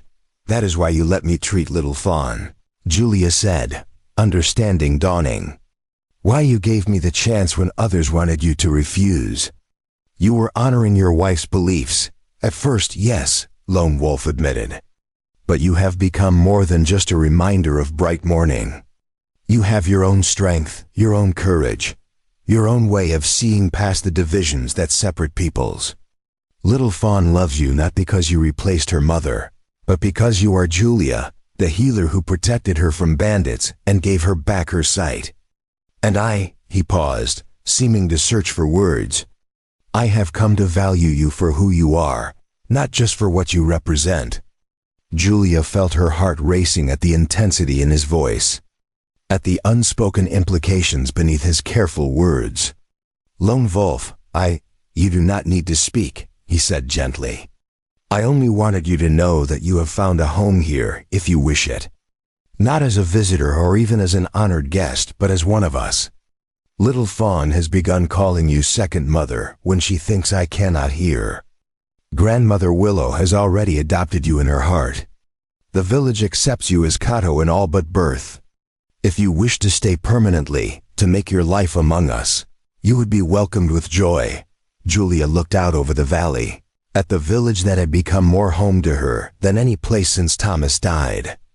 She thought about the settlement where Lieutenant Wilson waited to condemn her choices, where whispers followed her through streets, where her dedication to healing all people was seen as betrayal rather than virtue. Then she thought about the lodge where Little Fawn slept peacefully each night, her vision restored and her future bright. She thought about Grandmother Willow's patient teaching and the warriors who now greeted her with respect. She thought about the profound sense of purpose she felt each day, knowing her skills were valued and needed without qualification. I cannot promise to stay forever, Julia said slowly, choosing her words with care. Dr. Adams is aging, and the settlement needs healers even if some people there do not appreciate the work we do. But I can promise that this village, these people, Little Fawn and you have become as much my family as any blood relatives could be. Whatever time I can spend here, I will. And when I must return to the settlement, I will come back as often as possible. My heart has room for both worlds, and I refuse to choose between them when I can serve both. Lone Wolf nodded, accepting this compromise with understanding in his eyes. Then we will welcome you for however long you can stay, and we will wait for your return when you must leave. This is enough. More than enough. As summer deepened into early autumn, Little Fawn's vision continued to improve until the day came, when Julia had to admit there was nothing more her treatments could accomplish. The child's eyes were as healed as they would ever be, her vision clear and strong with only the slightest difficulty focusing on very distant objects. It was time for Julia to make a decision about her own future. The night before she planned to return to the settlement, the Cahto people gathered for a ceremony in Julia's honor. Warriors performed traditional dances while drums echoed through the village. Grandmother Willow presented Julia with a beautifully crafted medicine bag, made from doeskin and decorated with intricate beadwork that had taken weeks to complete. This marks you as healer of two peoples, the old woman said in her improving English. When you wear this, both Cahto and white people will know you walk between worlds, bringing healing to all. It is great responsibility, but you have proven you can carry it with wisdom and courage, Little Fawn. Wearing a new dress embroidered with flowers she could now see clearly, held Julia's hand throughout the ceremony. You will come back? She asked for perhaps the 100th time since Julia had announced her departure. I will always come back, Julia promised, meaning it with every fiber of her being. You are my patient, my friend, and my family now. Those bonds do not break simply because I must travel between two homes. Lone Wolf approached as the ceremony concluded, carrying something wrapped in soft leather. He unwrapped it to reveal a beautifully carved wooden box inlaid with abalone shell. This belonged to Bright Morning, he said. She kept her most precious healing tools in it. I want you to have it, to carry your medicines between our worlds. She would have wanted another healer who understands the true meaning of medicine to possess it. Julia accepted the box with trembling hands, overwhelmed by the significance of this gift. I will treasure it always, she whispered. And I will try to live up to the example Bright Morning set, to see patience rather than politics, humanity rather than difference. You already do, Lone Wolf said softly. That is why you belong here as much as you belong in your settlement. You have created something new, Julia Mackenzie. A bridge between peoples built not on treaties or negotiations, but on the simple act of healing a sick child without regard for anything except her need. This is how true peace begins, with small acts of courage and compassion that remind us we are all human beneath the surface differences. The next morning, Julia prepared to leave for the settlement with a promise to return within 2 weeks. She packed her supplies carefully, including dried herbs. Grandmother Willow had prepared and detailed notes on cases they had treated together. Dr. Adams would be fascinated by what she had learned, and Julia looked forward to sharing the knowledge that came from combining two medical traditions.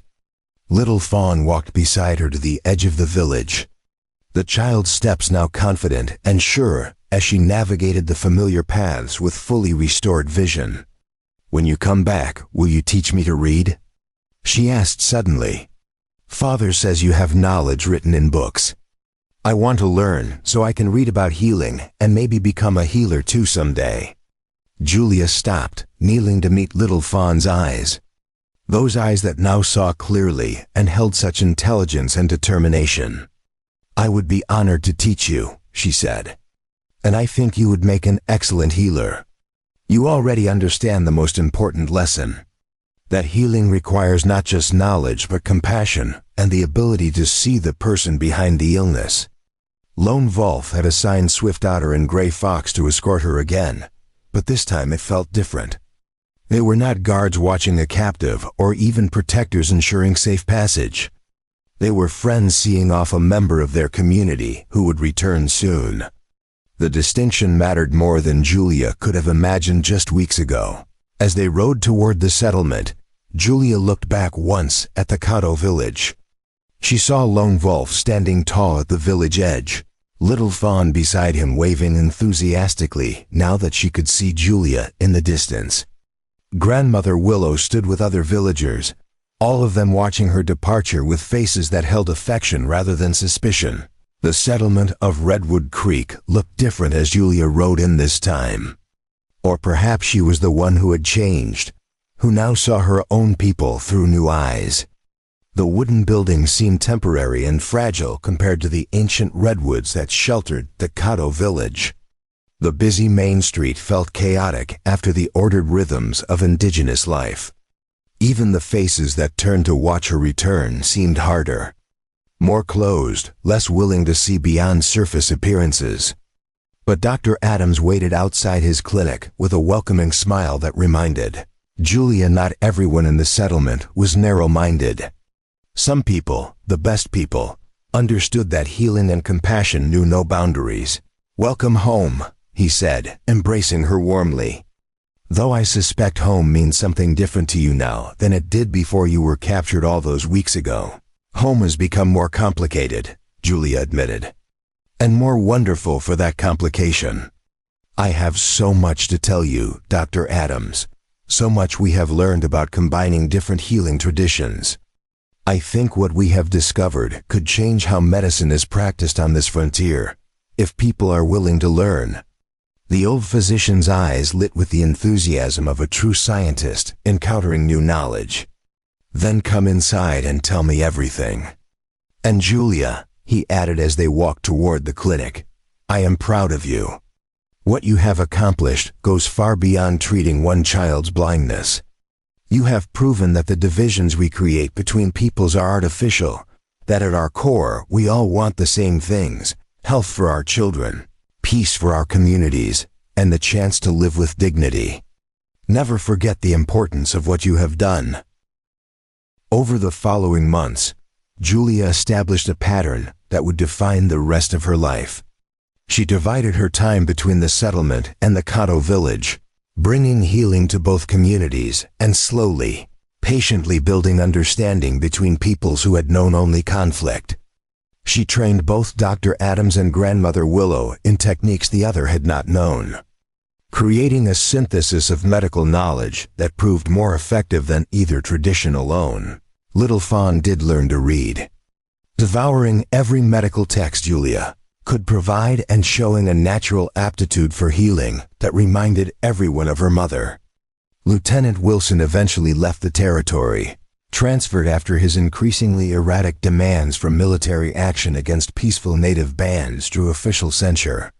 New settlers arrived who had not been taught to fear all indigenous peoples, who were willing to learn that the Cahto were neighbors rather than enemies, and Lone Wolf, the stoic Warchief who had captured a white woman gathering plants near his territory, became Julia's closest friend and eventually something more. Not a romance that followed conventional patterns, but a deep partnership built on mutual respect, shared purpose, and the knowledge that some bonds transcend every boundary society tries to impose. Years later, when Julia was old and Grandmother Willow had passed peacefully into the spirit world, when Little Fawn had become a renowned healer in her own right, treating patients from both indigenous and settler communities, when the tensions between Cahto and white people had eased into something resembling genuine peace, Julia would look back on that summer of 1873 as the turning point of her life. She had been captured by fear, held by suspicion, and freed by the simple act of protecting a blind child from men who would have harmed her. In that moment, when she stood between Little Fawn and death, when Lone Wolf dropped his bow in recognition of her courage, everything changed. Not just for her, but for two communities that learned through her example that healing and compassion could build bridges strong enough to span any divide.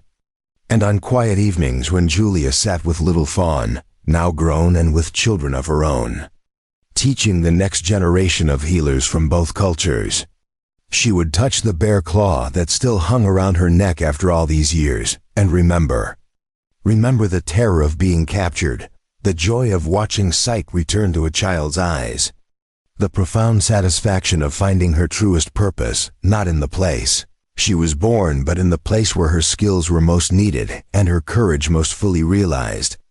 Some journeys, she reflected, begin with capture and end with freedom. But the deepest journeys, the ones that transform not just individuals, but entire communities, begin the moment we choose to see the humanity in those we were taught to fear, and end only when that vision spreads like light breaking through darkness, illuminating paths forward that none could have imagined before one woman stood between a blind child and death, and changed everything. 1 year later, autumn 1874, the valley had transformed with the changing season. The redwoods standing sentinel over a landscape painted in gold and crimson. Julia Mackenzie stood at the edge of the Cahto village, watching as children played in the meadow below, their laughter carrying on the crisp autumn air. Among them ran Little Fawn, now 9 years old, her long black hair streaming behind her as she chased after the other children with perfect vision and boundless energy. It was hard to believe only a year had passed since Julia had first been brought to this village as a captive, terrified and uncertain of her fate. So much had changed in those 12 months, not just for her but for both communities that had once viewed each other only through the lens of fear and suspicion. The sound of approaching footsteps drew her attention. Lone Wolf emerged from the tree line, carrying fresh game from the morning hunt. His face, once so guarded and stern when she first met him, now relaxed into an easy smile when he saw her. They had grown close over the past year, their relationship evolving from Warchief and healer into something deeper. Though they both understood the complications that came with belonging to two different worlds. Dr. Adams sends word that he will visit next week, Julia said as Lone Wolf joined her. He wants to observe the treatments grandmother Willow and I have developed for the lung sickness affecting both our communities.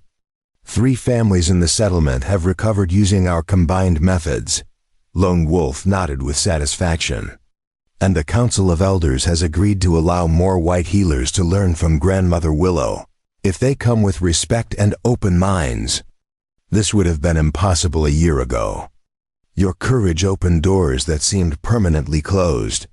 Little Fawn spotted them and came running up the hill, not a trace of the blind, stumbling child she had been remaining in her confident stride. She carried a basket filled with medicinal plants she had gathered under grandmother Willow's supervision, already learning the healer's path she had chosen for her future. "Julia, look what I found," Little Fawn exclaimed, pulling out a cluster of rare mountain flowers. "Grandmother says these only bloom in autumn, and they are perfect for treating the fever that comes with the changing seasons. She is teaching me to prepare them properly." Julia examined the flowers with genuine interest, proud of how quickly her young student was learning. "You have a natural gift for this work, Little Fawn. Your mother would be very proud of the healer you are becoming." The child beamed at this praise, then threw her arms around Julia in an impulsive hug. "I can do this because you gave me back my sight. I will never forget that you risked everything to help me, even when I was a stranger and you were afraid." As evening settled over the valley and cooking fires began to glow throughout the village, Julia sat with Lone Wolf and Little Fawn outside their lodge, sharing a meal and stories of the day. Grandmother Willow joined them, her weathered face creased with contentment as she watched her adopted white daughter fitting so seamlessly into Cahto life. In the distance, Julia could see the lights of Redwood Creek settlement twinkling in the gathering darkness. Tomorrow she would ride there to spend 3 days treating patients and teaching Dr. Adams new techniques.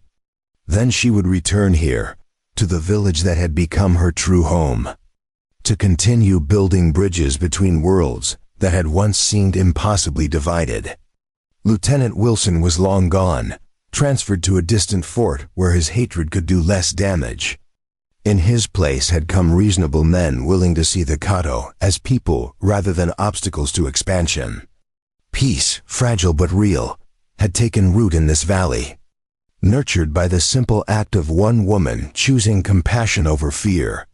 As stars emerged overhead and Little Fawn drifted to sleep against Julia's shoulder, her eyes closed but no longer trapped in permanent darkness, Julia reflected on the strange path that had led her here. She had come to California running from grief, seeking purpose in a harsh frontier. She had found both in the most unexpected way, captured by those she was taught to fear, and freed by the realization that healing knew no boundaries. The bear claw still hung around her neck, warm against her skin. Bright Morning's medicine box sat in her lodge, filled with tools that served both communities. And in her heart lived the profound certainty that she was exactly where she belonged, walking between two worlds and proving that the space between them could be filled not with conflict but with understanding, not with hatred but with hope. Up next, you've got 2 more standout stories right on your screen. If this one hit the mark, you won't want to pass these up. Just click and check them out. And don't forget to subscribe and turn on the notification bell so you don't miss any upload from us.